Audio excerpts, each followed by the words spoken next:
아껴보고 싶은 폭삭 소가수다가 이번 주로 끝이 났습니다. 사막에도 연출진들의 소름 돋는 디테일들이 숨겨져 있었는데요. 아들 양은명이 신사고를 수습하기 위해 소중한 배를 팔게 되는 관식, 감독은 그냥 지나칠 수 있는 장면에도 캐릭터의 성격을 드러낼 수 있는 여러 소품들을 배치했습니다. 자세히 보면 관식의 배 위에는 자동차 생활 잡지가 놓여져 있는데요. 어렸을 때부터 자동차에 관심이 많았던 관식이기에 배에서도 가끔 시간이 남으면 자동차 잡지를 읽었던 것으로 보이죠. 더 소름 돋는 연출은 바로 다음 장면입니다. 배를 팔기 위해 관식은 어업일지를 정리하는데 어업일지 노트를 자세히 보면 양은명의 이름이 쓰여 있습니다. 넉넉한 형편이 아니기에 아끼는 습관이 몸에 밴 관식은 어업일지를 작성할 때에도 새로운 노트를 구매하는 것이 아니라 아이들이 쓰고 남은 노트를 재활용한 것으로 보이죠. 금명이의 결혼식장 모습에도 감독은 깨알 디테일을 숨겨두었습니다. 자세히 보면 금명과 충섭은 결혼식 화환을 꽤 많이 받았는데 그 중에 하나는 깐느극장 사장 김혜봉이 보낸 것이었죠. 김혜봉 사장은 겉으로는 툴툴거려도 마음이 따뜻하기 때문에 두 커플을 응원하기 위해 화환까지 보낸 것 같습니다. 자세히 보면 극장 사람들과 함께 하객의 자리에도 앉아있죠. 깐느극장 사장은 충섭과 연이 더 깊기도 하고 충섭이 제대한 후에도 자주 깐느극장을 찾았기 때문에 금명의 하객석이 아닌 충섭의 하객석에 앉아있는 모습입니다. 결혼식장 장면에서 충섭의 비밀도 하나 더 밝혀집니다. 이 장면을 자세히 보면 신랑 신부 양측 혼주석이 비어 있습니다. 금명이의 아빠는 금명이의 옆에 있는데 충섭의 아버지도 보이지 않죠. 이전에 충섭의 아버지에 대한 언급이 전혀 없었고 어머니가 복사집을 운영하는 것을 보면 어머니 혼자 경제활동과 육아를 도맡으며 아들을 키워낸 것으로 보입니다. 방 한 구석을 가득 채운 초상화, 사실 이건 충섭이 금명에게 마지막 선물로 주고 떠난 것이었습니다. 그런데 지금 신혼집에 잘 전시해둔 것을 보니 금명이는 충섭과 헤어진 뒤에도 초상화를 잘 보관해두었던 것으로 보이죠. 충섭의 어머니에게 곶감을 선물 받고 기뻐하며 자랑하는 애순.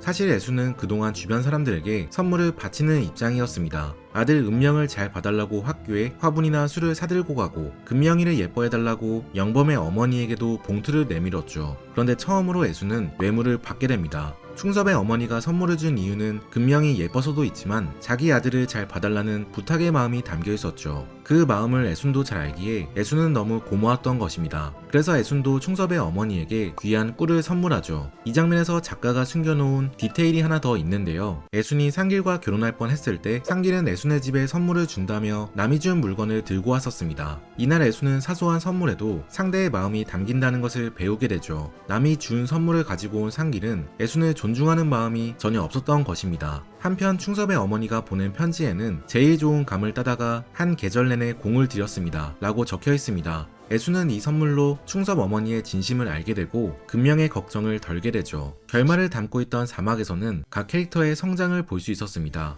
예를 들어 자기밖에 몰랐던 부상길은 말년에 박영란에게 이혼당하게 됩니다. 하지만 결말에서 박영란과 다시 러브라인의 기미가 보여 처음에는 이해가 안 되기도 했는데요. 드라마를 다시 뜯어보니 작가는 상길의 변화와 관련된 여러 복선들을 숨겨놓았습니다. 원래 부상길의 아버지는 상길처럼 불륜을 일삼던 사람이었습니다. 아버지에게 유전적 기질을 물려받고 제대로 가정교육을 받지 못한 상길은 평생 망나니로 살게 되죠. 하지만 양관식 덕분에 그는 변할 수 있게 됩니다. 원래 상길은 관식이 화목한 가정을 꾸린 것이 단순한 운이라고 생각했었습니다. 하지만 관식과 대화를 나누면서 자기 가정이 불행했던 이유는 이기적인 자신 때문이었다는 것을 깨닫게 되죠. 이때부터 상길은 관식을 유심히 관찰하기 시작합니다. 그렇게 관식을 보고 배운 상길은 점차 남에게 베풀 줄 아는 인간이 되어갑니다. 아내를 위해 자전거를 구매하고 철용이를 잡기 위해 형사 반장에게 고기를 사 먹이며 아부를 떨기도 하죠. 심지어 소녀의 애정 테스트에서 관식을 이길 정도이니 그가 얼마나 변했는지 알 수 있습니다. 작가는 상길이 진심으로 뉘우치고 180도 달라진 모습을 보였기 때문에 그에게 한 번 더 기회를 준 것 같죠. 한편 무쇠 같던 관식은 시간이 흐르면서 무쇠가 닳아 거동이 어렵게 됩니다. 원래는 애순이가 짐만 대신 들어주면 혼자 계단을 오를 수 있었지만 점차 혼자서 거동이 힘들어지더니 결국 애순의 부축 없이는 계단을 오를 수도 없게 되죠. 단순히 건강만 변한 것은 아니었습니다.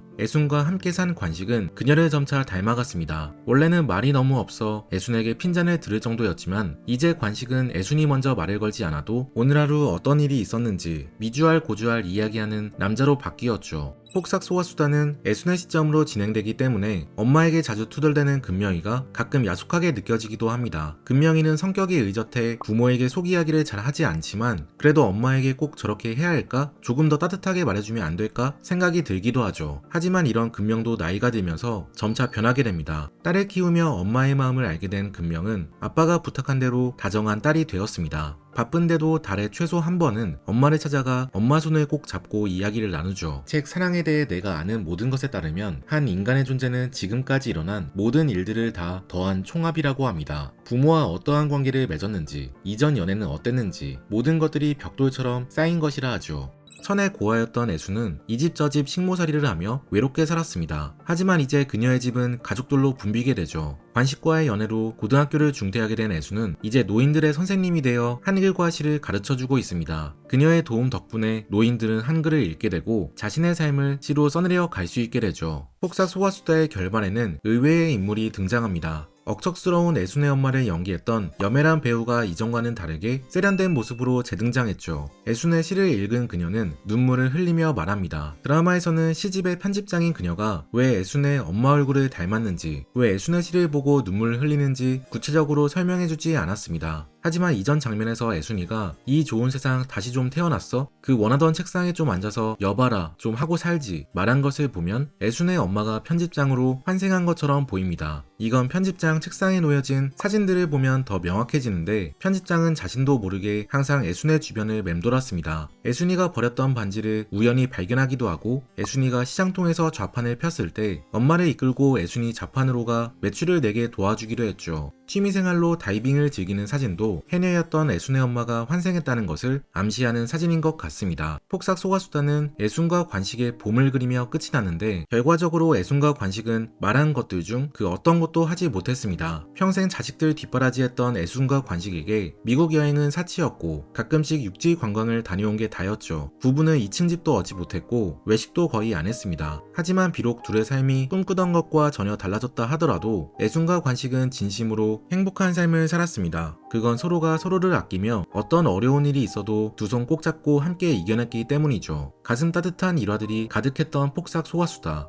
아직 시즌2 제작 여부에 대해 구체적으로 밝혀진 바는 없지만 이번 작품이 인기가 너무 좋았기 때문에 시즌1에서 생략된 근명과 충섭의 결혼 생활이나 혹은 근명과 딸의 새로운 이야기 등이 그려질 수 있을 것 같은데요. 특히 깊은 속마음과 달리 엄마에게 툴툴대기만 하던 근명이 딸을 키우면서 엄마에 대한 고마움을 더 크게 느끼며 자신이 엄마에게 했던 행동들을 되돌아보고 애순과 관식을 그리워하는 내용이 담길 수 있을 것 같습니다. 책 사랑에 대해 내가 아는 모든 것은 대개 당신이 받는 사랑은 스스로 주는 사랑의 거울이다. 당신이 당신 자신을 다정히 보듬고 참아주지 않으면 남들도 그리 대해주지 않을 가능성이 높다 라고 이야기합니다. 누군가 자신을 아껴주지 않더라도 스스로를 아껴주어야 한다는 이야기이죠. 오늘 소개해드린 책 사랑에 대해 내가 아는 모든 것은 작가의 연애 이야기를 솔직하게 담고 있는 책입니다. 드라마 폭삭 소가수다처럼 이 책도 여자 주인공이 성장하면서 겪는 다양한 사건들을 그리고 있는데요. 책은 소설이 아니라 실제 작가가 겪은 일들을 기반으로 쓴 에세이이기 때문에 동화 같은 이야기가 아닌 진짜 현실적인 이야기가 적혀 있습니다. 첫 남자친구에게 차이고 난 뒤 앞으로는 어떤 남자도 믿지 않겠다고 결심한 이야기, 그럼에도 또다시 운명처럼 사랑에 빠진 이야기, 그리고 또 차인 이야기 등 책에는 작가의 솔직한 고백이 담겨져 있어 마치 친구의 비밀 일기장을 읽는 것 같은 느낌이 들죠. 아직까지 사랑이 뭔지 모르겠는 분들, 계속해서 사랑에 흔들리는 분들이라면 이 책을 읽으며 많은 공감을 하실 수 있을 거예요. 전세계 21개국 80만 부 이상 판매되고 에세이 분야 영국 아마존 베스트셀러 1위에 오른 책 사랑에 대해 내가 아는 모든 것에 대한 자세한 내용은 더보기란과 고정 댓글 참고 부탁드립니다. 지금까지 책트폭행이었습니다. 오늘 함께 읽은 책 사랑에 대해 내가 아는 모든 것, 저자 롤리 엘더튼.